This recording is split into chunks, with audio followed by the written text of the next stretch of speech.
nama saya Triatno dari CP Trijaya Abadi, Pak. Saya udah mengerjakan kewajiban yang diberikan oleh Istaka, tapi hak kami tidak dipenuhi, Pak. Sampai kemarin tanggal 8 rumah saya disita, Pak. Aku mohon perhatian dari Bapak anggota DPR.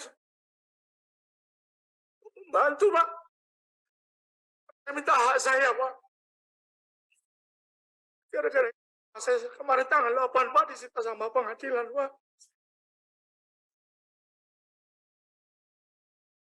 Disampaikan Pak Jokowi, Pak Erick Thohir. Saya sudah mengerjakan proyek-proyek tersebut, tapi nggak dibayar. Saya itu utang-utang ke bank akhirnya. Saya, Pak, kasihan dia ada istri saya, Pak. Aku mohon, Pak.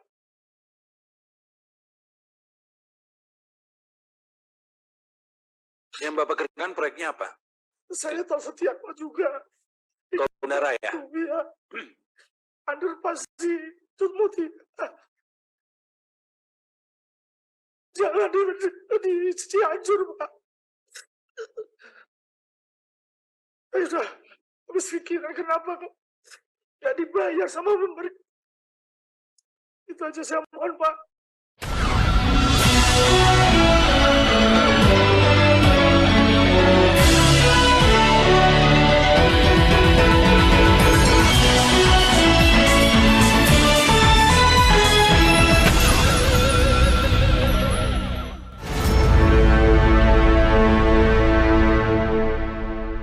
Assalamualaikum warahmatullahi wabarakatuh. Saya Hersu Beno Arif dari Forum News Network. Selama 2 hari berturut-turut, pekan lalu kita menyaksikan betapa kacau dan ugal-ugalannya negara ini dalam mengelola BUMN. Utangnya menumpuk, bahkan sampai ada yang dipilotkan, dan kemudian yang dipilotkan ini meninggalkan utang triliunan, dan itu membuat para subkontraktor dan suppliernya itu menderita. Setidaknya ada 2 peristiwa pada pekan lalu. Yang pertama itu adalah ketika Komisi 6 DPR itu hari Selasa menerima pengaduan dari Perhimpunan Korban BUMN Istaka Karya. Ini betul-betul ini ada namanya itu Perhimpunan Korban ya. Ini disingkat Perkobik. Dan yang berikutnya itu adalah ketika Komisi 6 melakukan rapat dengar pendapat dengan salah satunya itu adalah Direktur Utama Injourney. Ini perusahaan yang mengelola, salah satunya membawahi anak perusahaannya adalah mengelola kawasan ekonomi khusus Mandalika. Anda kalau nyebut Mandalika ini pasti ada yang akan Anda ingat adalah balapan motor, dan Pak Jokowi juga pernah mencoba trek balapannya ngebut pakai motor gede di kawasan itu ya. Pasti Anda nggak lupa itu karena peristiwanya seakan ikonik. Nah, yang drama kemanusiaan itu terjadi saat DPR dari Komisi 6 ini menerima tadi Perhimpunan Korban BUMN Istaka Karya. Istaka Karya ini adalah salah satu perusahaan BUMN karya yang oleh pengadilan dipilotkan karena tidak bisa membayar kewajiban dan utang-utangnya kepada para subkontraktor, supplier, dan pihak-pihak ketiga termasuk juga perbankan. Untuk para subkontraktor dan supplier yang tadi bergabung dalam Perkobik tadi, Perhimpunan Korban BUMN Istana Karya itu ada 160. Ini mungkin 160 ini orang atau perusahaan ya, karena ini kebanyakan adalah UMKM. Dan total utangnya itu 400 miliar, sementara kewajiban dari Istaka Karya kepada pihak ketiga total 1,008 triliun. Nah, yang saya sebut tadi itu pada tanggal 13 Juni kemarin itu ada salah satu pengadu dari Istaka Karya itu sampai nangis-nangis di DPR ya. Yang lain ceritanya juga tidak kalah pilunya.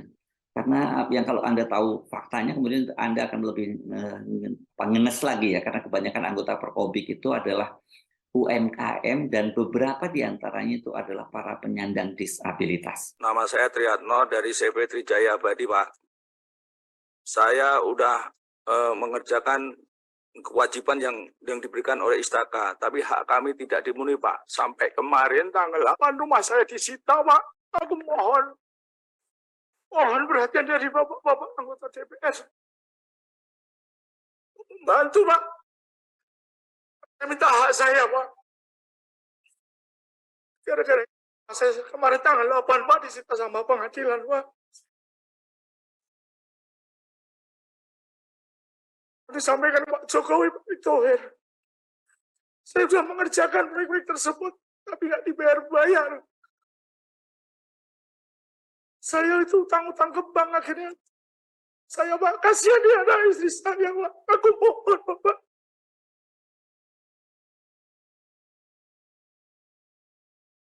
Yang Bapak kerjakan proyeknya apa?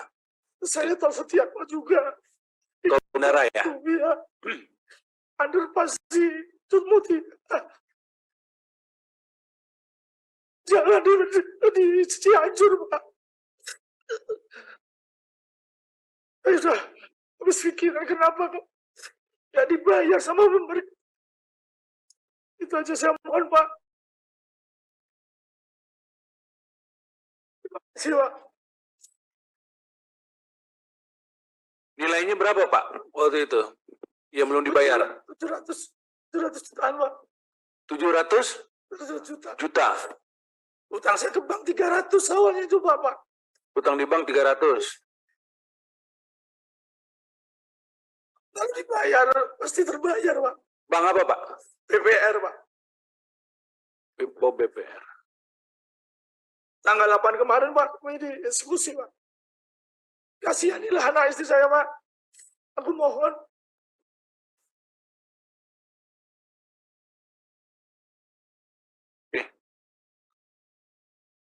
Terima kasih Mas Rianto. Jadi perlu kami tambahkan Bapak Pimpinan yang terhormat. Jadi perusahaan Bapak Tri ini mereka yang melakukan pengurukan. Jadi pada saat tol kilometer 26 itu sering banjir, beliaulah perusahaan yang melakukan pengurukan. Terus Pak Andi ini beliau yang membuat tiang pancangnya. Sama-sama 2010. Oke. Nah itu yang bisa kami tambahkan. Pada hari berikutnya, Rabu 14 Juni 2023, Komisi 6 itu kembali mengadakan rapat kerja itu dengan Dirut PT Bahana Pembinaan Usaha dan Dirut PT Aviasi Pariwisata Indonesia atau lebih dikenal sebagai Injurni. Nah, dalam rapat dengar pendapat ini terungkap bahwa Injurni itu saat ini tengah menanggung utang sebesar 4,6 triliun. Ini lebih gede dari Istaka Karya. Dan yang sangat mendesaknya, ini utang jangka pendek yang harus mereka lunasi itu sebesar 1,05 triliun rupiah. Ini terkait pengembangan proyek kawasan ekonomi khusus Mandalika di Nusa Tenggara Barat yang saya sebut tadi menjadi ajang gelaran motor GP. Selain ada gelaran motor GP itu kan di sirkuit Mandalika ini juga didahului dengan namanya disebut dengan WSBK, sering singkat begitu, World Superbike Championship. Nah, ini yang disebut oleh Direktur Utama Injurni Doni Eskarya itu menyebabkan utang mereka cukup besar dari sini. Mereka mengalami kerugian karena antara gelaran, kebutuhan biaya gelaran dengan sponsorshipnya itu tidak seimbang. Nah, karena itu kemudian Direktur Utama Injurni Doni Eskarya minta agar pemerintah memberikan penyertaan modal negara PMN untuk melunasi utang jangka pendek tersebut. Nah, kesempatan ini perlu saya sampaikan background daripada Mandalika karena saya ditanya pendapat saya secara profesional bagaimana saya melihat Mandalika. Yang pertama yang perlu saya sampaikan bahwa kami sebetulnya adalah menyelesaikan problematika yang ditinggalkan Pak Ketua. Jadi kalau saya ditanya, saya juga kalau uangnya hari ini 1 triliun saya minta untuk pengembangan, saya pasti tidak akan minta. Tetapi 1 triliun ini adalah menyelesaikan hutang yang ditinggalkan oleh sebelum kami mengambil alih Mandalika. Jadi ini adalah penyelesaian hutang yang 1 triliun. Sebagai gambaran Bapak Pimpinan, itu waktu kita mengambil alih Mandalika, itu posisinya adalah mereka mempunyai short term liabilities 1,2 triliun. Mereka mempunyai long term liabilities 3,4 triliun. Dengan sumber repayment capacity hanya dari Nusa Dua. Terus terang saya tidak bisa menyelesaikan yang short term liabilities ini, di mana short term liabilities ini isi di dalamnya adalah pembangunan daripada grandstand dan juga VIP Village, sama kebutuhan modal kerja waktu penyelenggaraan event, yaitu 1,2 triliun. Karena itu penyelesaian ini harus dengan equity. Tetapi yang long term liabilities-nya, apa yang kami lakukan hari ini sebelum saya nanti masuk kepada apa yang ditanyakan oleh di Mandalika. Yang long term liabilities, yang kami lakukan hari ini adalah melakukan hedging antara kapasitas yang didapatkan Nusa Dua dengan struktur yang sampai 3,3 triliun yang ditinggalkan. Karena ada investasi yang menyebabkan kerugian Mandalika itu setiap tahun itu akan semakin besar. Karena ada mismatch, tidak hanya rugi, tetapi juga secara cash flow dia menjadi negatif. Karena EBITDA-nya hanya 80 miliar, kewajibannya jauh lebih besar yang menjadi cicilan jatuh temponya. Apa yang kami lakukan adalah membagi 4 kriteria membagi ke dalam 4 bisnis unit supaya problematika Nusa Dua ini kita bisa zoom in. Root cause problemnya apa? Yang pertama adalah kita mengidentifikasi yaitu mengenai Nusa Dua. Nusa Dua pendapatan per unitnya itu 315 miliar dengan EBITDA-nya ada 80 miliar. Rendahnya EBITDA ini disebabkan sebetulnya ada head office cost yang terlalu tinggi. Jadi ini memang penyelesaian Mandalika ini harus secara komprehensif.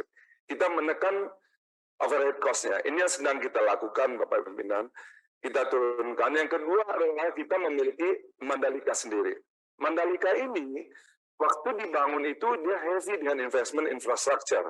Tetapi tidak mengenerate bisnis baru. Root cause problemnya adalah bahwa pricing strategi di Mandalika ini juga tidak membuat investor tertarik untuk masuk. Di mana harga yang kita tawarkan untuk 30 tahun lease rentalnya itu sama dengan 3 kali lipat lebih mahal daripada orang membeli tanah di Mandalika.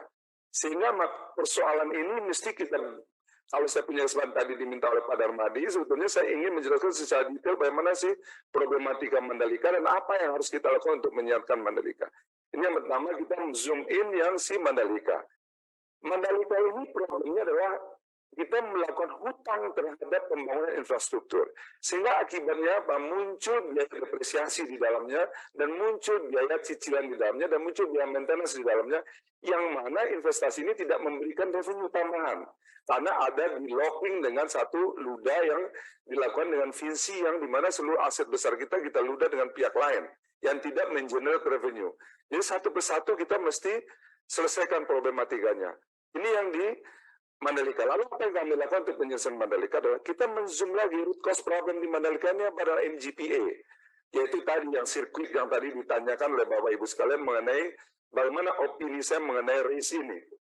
Yang pertama, kerugian tahun lalu yang terbesar itu sebetulnya dari WSBK, Pak, bukan dari MotoGP. MotoGP dia bisa melakukan biaya operasionalnya tertutup, tetapi yang WSBK ini menunjukkan kerugian.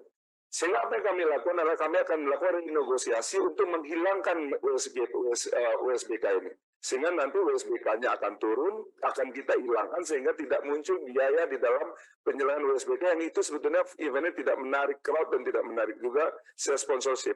Ini berdampak 100 miliar penurunan daripada kerugian kita. Ini tahun ini akan kita lakukan untuk menegosiasi, membuang si WSBK-nya. Itu yang pertama. Yang kedua adalah kita melihat lagi MotoGP ini berapa negatifnya dari sponsorship dan juga daripada hosting fee-nya. Kita sudah menghitung itu kita punya punya gap itu kurang lebih sekitar 50 miliar. Ini yang sedang kami carikan bagaimana kita mendapatkan tambahan sponsorship untuk menutupi gap ini. Sehingga kita bisa melokalisir problemnya di Mandalika ini. Problem pertama adalah berkaitan dengan long term liabilities-nya, yang kedua adalah berkaitan dengan MGPA-nya. MGPA-nya kurang lebih 50 miliar yang harus kami lakukan. Yang dari sisi infrastrukturnya, kita sedang merenegosiasikan untuk merestrukturisasi kreditnya, kita balancekan dengan posisi repayment capacity Nusa Duanya. Sehingga kalau kita melihat, kalau saya ditanya itu secara profesional, yang kami lakukan sekarang adalah bagaimana menyehatkan apa yang kami terima untuk ini kembali ke dalam porsi yang benar sehingga perusahaan ini menjadi sehat. Itu yang pertama. Lalu yang kedua, bagaimana bisnis plan Mandalika ke depan. Mandalika ke depan tentu saja kita memiliki beberapa planning. Yang pertama adalah kita bekerja sama dengan swasta. Kita akan memecah dari 1.200 tanah yang ada, akan kita pecah menjadi beberapa kelompok yang kita upayakan untuk mampu dikerjasamakan dengan swasta. Itu yang pertama. Tetap bisnis modelnya adalah kita sebagai agent of tourism development. Kita mengharapkan bahwa kemudian Mandalika ini tumbuh secara ekosistem daripada pariwisatanya. Itu yang pertama. Yang kedua adalah kita mengaktifkan sirkuitnya. Jadi insya Allah tahun ini akan ada Porsche Challenge di Mandalika yang akan rutin dilakukan. Kemudian kami juga menjadikan di situ sebagai tempat untuk melakukan pusat otomotif. Kita melakukan kerjasama dengan dengan Inggris itu Zero-Turn, kita akan melakukan itu menjadi kompleks itu pertama untuk menyiapkan MGPA-nya. Yang kedua adalah kita akan mengembangkan kawasan itu dengan mereview kembali mengenai pricing strateginya. Karena kalau kita menerapkan commercial policy dengan pricing strategi hari ini, tidak akan ada orang yang mau berinvestasi di Mandalika karena dengan parameter 3-6 dolar per square meter per tahun, itu harganya 3 kali lipat lebih mahal daripada harga tanah average rata-rata tanah di Mandalika. Ini yang sedang kami kaji, Bapak Ibu sekalian. Mudah-mudahan proses yang diajukan ini adalah sebetulnya proses penyehatan kondisi Mandalika ketika kita ambil alih. Bukan untuk new investment. Kalau new investment, saya tentu komit dengan apa yang saya sampaikan kepada Madi. Saya berusaha semaksimal mungkin untuk tidak mempergunakan tadi ya PNM untuk menyehatkan perusahaan. Tetapi karena ini adalah peninggal yang tidak lawannya tidak ada, short term liabilities yang 1,2 triliun ini, 1,050 triliun yang kita harapkan dari equity portion melalui PNM, sisanya kita akan melakukan dengan pinjaman corporate action lagi kurang lebih 250 miliar. Jadi ini pun sebetulnya tidak menutupi dari total short term liabilities yang dimiliki oleh Mandalika dengan 1 triliun 50 miliar. Dan saya sepakat dengan Pak Pimpinan tadi bahwa kalau harus memilih, tentu saya lebih memilih uang 1 triliun ini untuk Sanur. Karena memang jelas-jelas punya prospek yang clear, kemudian juga bisnisnya jelas, tetapi ini pun kami hanya minta 143, kenapa? Kembali lagi komitmen yang sebelumnya saya sampaikan, saya berusaha seminimum mungkin mengajukan PNM dengan melakukan corporate action yang lebih banyak. Sehingga insya Allah mudah-mudahan yang di Sanur ini sebagian besar akan kita lakukan dengan pola corporate financing, dengan kita lakukan secara corporate action. Itu kurang lebih yang berkaitan sama Mandalika dan Sanur. Berkaitan sama tadi pertanyaan daripada apa? Ada nih. Ya. Jadi untuk pertegas saja, uang yang untuk Mandalika itu untuk bayar utang. Betul, Pak. Seluruhnya. Betul, Pak. Jadi tidak uang produktif. Bukan, Pak. Bukan untuk ke depan. Penugasan, Pak. Ah? Itu sikap politik. Ini Penugasan.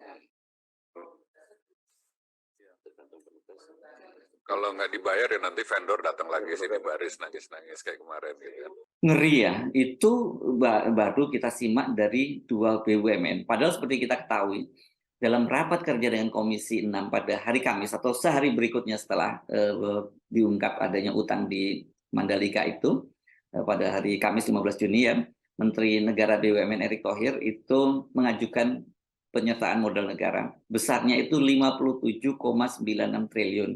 Itu yang cash, sementara yang non tunai itu sebesar 679 miliar. Itu baru yang diminta sekarang ya. Tapi kalau Anda tahu datanya, itu yang target BUMN tunai itu, atau disebutnya yang total yang akan diminta dari PMN itu, penyertaan modal negara itu, dari tahun 2020 sampai tahun 2024 itu sebesar 254 triliun. Jadi BUMN kita itu sepanjang 4 tahun saja sudah menyedot APBN 254 triliun. Padahal kan kita harapkan adanya BUMN ini setidaknya karena dia namanya entitas bisnis, ya dia akan memberikan keuntungan, menyumbang pada negara. Jadi alih-alih memberikan keuntungan pada negara, ini justru malah banyak sekali PMN-nya yang diminta.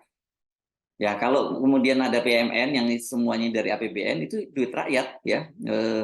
Dan ini untuk menjuntik kerugian BUMN, terutama BUMN karya. Kita tahu ya di masa Pak Jokowi ini memang proyek-proyek infrastruktur itu digeber habis ya. Tetapi mungkin yang kadang-kadang banyak publik nggak pahami itu bahwa dampak dari itu tadi, dari proyek yang digeber habis atau ada yang punya ugal-ugalan itu, ya itu tadi membuat banyak sekali dana APBN yang disedot oleh BUMN, dan padahal itu harusnya dana-dana semacam itu bisa digunakan untuk hal lain yang jauh lebih penting untuk kepentingan rakyat ketimbang mengikuti ambisi dari Presiden Jokowi.